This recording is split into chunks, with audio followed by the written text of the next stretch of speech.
6 മാസം അല്ലെങ്കിൽ 1 വർഷം കൊണ്ട് ഇതിൽ നിറയെ മാമ്പഴം കിട്ടും. ഇതിൽ നിറയെ മാമ്പഴം കിട്ടും.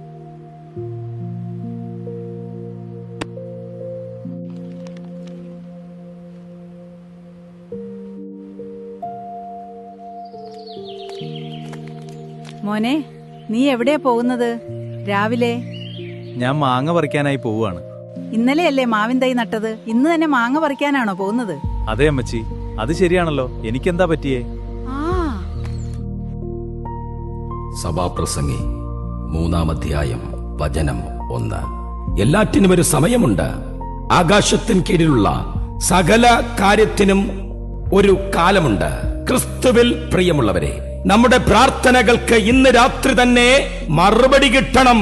നാളെ രാവിലെ വലിയൊരു അനുഗ്രഹം നമ്മുടെ കൈവെള്ളയിൽ വരണമെന്ന് ആഗ്രഹിച്ച് ധൃതി കൂട്ടുന്നവരാണ് നമ്മളിൽ പലരും. എന്നാൽ ദൈവത്തിന്റെ പ്രവൃത്തികൾക്ക് അതിൻ്റെതായ ഒരു സമയമുണ്ട്. നാം ഇന്ന് മണ്ണിൽ ഒരു മാവിൻ തൈ നട്ടുവെച്ചാൽ നാളെ രാവിലെ ചെന്ന് അതിൽ നിന്ന് മധുരമുള്ള മാങ്ങ പറിക്കാൻ നമുക്ക് കഴിയില്ലല്ലോ. ആ തൈ മണ്ണിൽ വേരോടണം, വെയിലും മഴയുമേൽക്കണം, വളരണം. ഒടുവിൽ അതിൻ്റെതായ കാലം തികയുമ്പോൾ മാത്രമേ അതിൽ നിന്ന് ഫലം ലഭിക്കുകയുള്ളൂ. ഒരു വൃക്ഷത്തിന് ഫലം പുറപ്പെടുവിക്കാൻ ഒരു സമയമുള്ളതുപോലെ പ്രപഞ്ചനാഥനായ ദൈവത്തിന് തന്റെ പ്രവൃത്തികൾക്കും അവന്റേതായ ഒരു സമയമുണ്ട്. നമ്മുടെ കണ്ണിൽ അത് വൈകലായിരിക്കാം പ്രിയരെ, എന്നാൽ ദൈവത്തിന്റെ പദ്ധതിയിൽ അത് കൃത്യമായ തക്ക സമയമാണ്.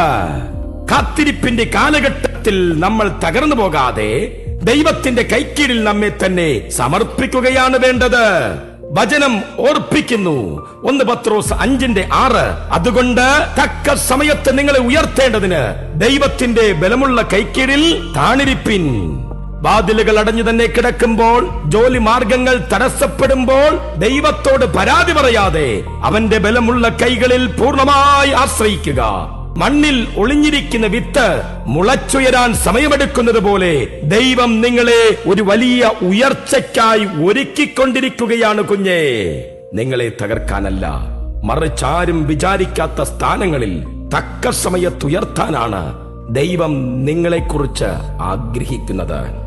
അതുകൊണ്ട് പ്രിയരെ, പ്രാർത്ഥനയുടെ മറുപടി വൈകുന്നത് ഓർത്ത് നിരാശപ്പെട്ടു പോകരുത്. അത്യുന്നതനായ ദൈവം നിങ്ങൾക്കായി ഒരുക്കുന്ന ആ മഹാ അത്ഭുതം അത് ചിന്തകൾക്കും അപ്പുറമുള്ളതാണ്. മനുഷ്യൻ കൈവിട്ടാലും സാഹചര്യങ്ങൾ മുഴുവൻ എതിരായാലും വാഗ്ദത്തം ചെയ്ത ദൈവം മാറാത്തവനാണ്, വിശ്വസ്തനാണ്. മാവിൻ തൈയിൽ കാലമാകുമ്പോൾ മധുരമുള്ള ഫലം നിറയുന്നത് പോലെ നിങ്ങളുടെ ജീവിതത്തിലും ദൈവം തക്ക സമയം വരുമ്പോൾ ഏറ്റവും ശ്രേഷ്ഠമായ അനുഗ്രഹം ഒരുക്കി നിശ്ചയമായി ദൈവം നിങ്ങളെ മാനിക്കും. Have a blessed day.